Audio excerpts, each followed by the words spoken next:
Décembre 2022, nous sommes à Abuja, la capitale nigériane. Un avion vient juste de se poser sur le tarmac. Il contient 20 bronzes du Bénin, pillés en 1897 par les troupes britanniques lors d'un raid punitif. L'Allemagne s'apprête donc à rendre ces bronzes au Nigeria. Cet acte symbolique marque la restitution de 1100 bronzes au pays. Un mois plus tôt, c'était le Horniman Museum de Londres qui célébrait le transfert de propriété de 72 objets au Nigeria. La même année, en février, le Bénin fêtait la restitution des 26 objets du trésor d'Abomey par la France. Vous l'aurez compris peut-être, nous sommes dans l'ère de restitution de nos objets premiers, donc dans l'ère de la décolonisation de l'art africain. Je ne vais pas refaire l'histoire avec vous, mais vous et moi savons que l'art africain a longtemps été enfermé dans les musées occidentaux. Plusieurs objets, trésors, masques attendent le temps qu'une exposition les consacre. Pourtant, c'est un sentiment partagé par tous les Africains que l'art africain ou les arts africains se doivent d'être célébrés, définis sous le prisme africain. Déjà, un petit mot sur le concept de décolonisation.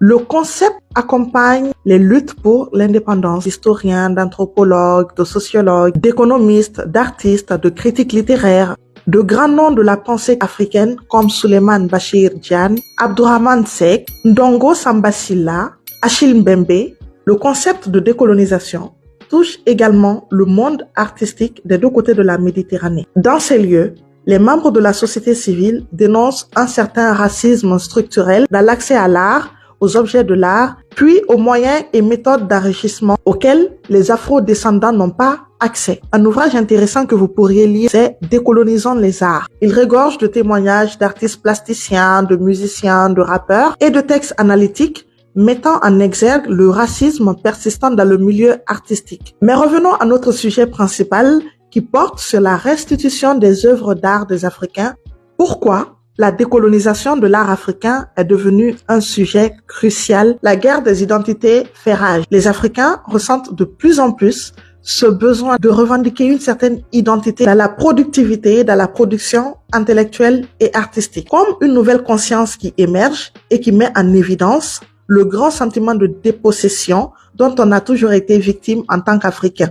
On sait qu'à l'origine, le contexte dans lequel les Africains ont été dépossédés de leurs œuvres à la fois artisanaux et artistiques, qui sont donc ces œuvres dites primitivistes là, est un contexte de violence et de spoliation. Certains déplacements de nos œuvres sont bien évidemment le résultat d'achats, de trocs, de dons, mais la plupart des déplacements portent sur une grande spoliation, de pillage, de vol, de butin de guerre, ayant conduit à une accumulation d'objets du patrimoine africain dans les collections occidentales et dans les musées européens, principalement colonisatrices, à Paris, à Berlin, à Londres. Dans une allocution prononcée au Forum de l'UNESCO sur la mémoire et l'universalité, Alain Godonou, conservateur, s'exprime sur la situation des Africains, notamment les Africains du sud du Sahara, et fait le constat de la déperdition massive en qualité et en quantité d'œuvres africaines. Selon lui, l'Afrique aurait perdu entre 3 à 5 000 œuvres de grande collection. 90 à 95% du patrimoine africain existerait en dehors du continent dans les musées occidentaux. Selon moi, la décolonisation de l'art africain est importante et repose sur deux piliers fondamentaux. Premièrement, la redéfinition de la narration, notamment de casser les clichés liés à ces œuvres d'art, permettrait de mieux les valoriser. Créer un nouveau lien entre les Africains et les œuvres de leurs ancêtres permettrait de démocratiser et de valoriser ce travail. Les artistes plasticiens africains doivent être au cœur de leur propre récit et s'approprier de nouveaux courants artistiques. Pas mal travaille actuellement sur la question de la décolonisation des mentalités sur l'art africain. Ginka Shonibare ou encore votre LVFM d'amour. Dans mon travail plastique sur les œuvres et masques guinéens par exemple, j'exprime un certain ras-le-bol et une envie de réappropriation de certains masques qui existent aujourd'hui au Quai Branly. Dans mon œuvre à Bok, j'utilise de nouveaux médiums pour construire par exemple le masque serpent sur une toile en lin.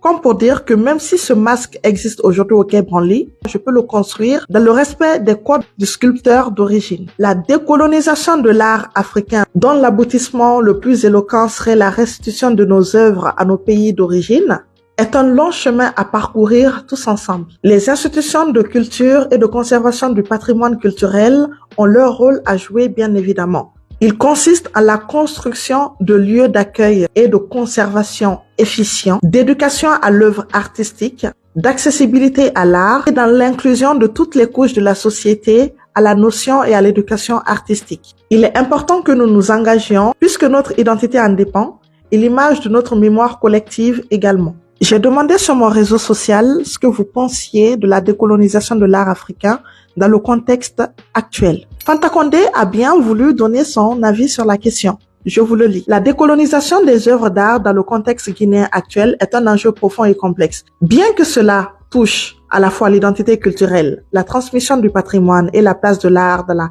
construction de la nation. Dans le contexte actuel, la jeunesse guinéenne joue un rôle essentiel dans le processus. Par exemple, moi, comme teinturière, j'incarne cette dynamique en ressortant des techniques locales comme la teinture traditionnelle et en proposant des créations qui reflètent l'esthétique guinéenne. Ce type d'initiative est précieux car il valorise un savoir-faire ancestral et renforce l'identité culturelle guinéenne face à une mondialisation parfois envahissante sur le marché. Je remercie Fanta Condé pour cette opinion et vous demande à votre tour ce que vous pensez de la décolonisation des arts guinéens. Et bien sûr, si vous souhaitez qu'on approfondisse, je pourrais rédiger un article dédié au sujet.